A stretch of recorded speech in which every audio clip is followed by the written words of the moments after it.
75 வருஷ கட்சிங்க. பெரிய ஸ்தாபனங்கள்லாம் வந்து உள் முரண்பாடுகளால தான் வீழும், வெளியிலேருந்து வரக்கூடிய தாக்குதல்களால் வீழாது.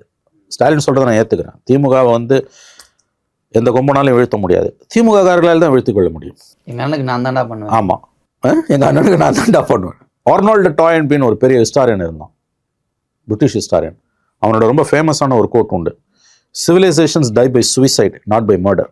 சிவிலைசேஷன்ஸ்னால் நாகரிகங்கள் நம்ம சொல்கிறத நம்ம பெரிய ஸ்தாபனங்கள்னு எடுத்துக்கணும், இன்ஸ்டிடியூஷன்ஸ்னு எடுத்துக்கணும். ஆர்னால்ட் டாயன்பியோட வேர்ட்ஸ் வந்து civilisations die by suicide not by murder.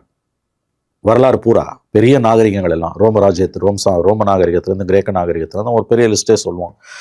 இதெல்லாம் எப்படி அழிஞ்சிருக்குன்னா அதனுடைய உள் முரண்பாடுகளால் தான் அழிஞ்சிருக்க வெளியே, வெளியிலேருந்து வந்த தாக்குதல்களால் அழிஞ்சதில்லை. Civilisations die by suicide not by murder. That is மர்டர்னா அவுட் சைட்லேருந்து வருது, சூசைட்னா எக்ஸ்ப்ளோஷன், இன்னர் எக்ஸ்ப்ளோஷன். அந்த மாதிரி நான் வந்து சிவிலைசேஷன்ஸ்ன்றதை வந்து நான் வந்து இன்ஸ்டிடியூஷன்ஸ்க்கு நான் பொருத்தி பார்க்குறேன்.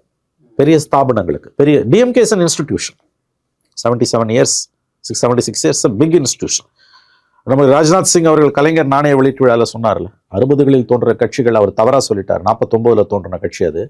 60களில் தோன்ற கட்சிகளில் இந்தியாவிலே உயிர்ப்புடன் இருக்கக்கூடிய ஒரே பிராந்திய கட்சி திமுகன்னாரு. அது உண்மை. அப்படி பார்த்தா அகாலிதளுக்கு அடுத்து, ஏன்னா அகாலிதள் ப்ரீ இண்டிபெண்டன்ஸ் 1901 அனுபவம் வந்தது. ராஜ்நாத் சிங் சொன்னது உண்மை. ப்ரீ 60s வந்த கட்சிகள்லேயே உயிர்ப்புடன் இருக்கக்கூடிய ஒரே கட்சி திமுக தான். ஸோ ஸ்டாலின் அவர்களுடைய முதலமைச்சருடைய இன்றைய ஸ்பீச் நான் எப்படி எடுத்துக்கணும்னா, எந்த கொம்பனாலையும் திமுக வீழ்த்த முடியாது, அந்த வேலையை திமுகவே தான் செய்து கொள்ள முடியும். ஆகவே முதலமைச்சர் அவர்கள் அது குறித்து தான் கவலைப்பட வேண்டும். Civilisations die by suicide not by murder. தாவேக்காலாம் திமுகவை அழிக்க முடியும் நான்சென்ஸ், அதுக்கெல்லாம் வாய்ப்பே கிடையாது. சேலஞ்சு பண்ணலாம், ஹெட்டேக் கொடுக்கலாம், ஒரு எலெக்ஷனில் ஓட் பேங்கை ஓரளவு டிஸ்டபிளைஸ் பண்ணலாம்.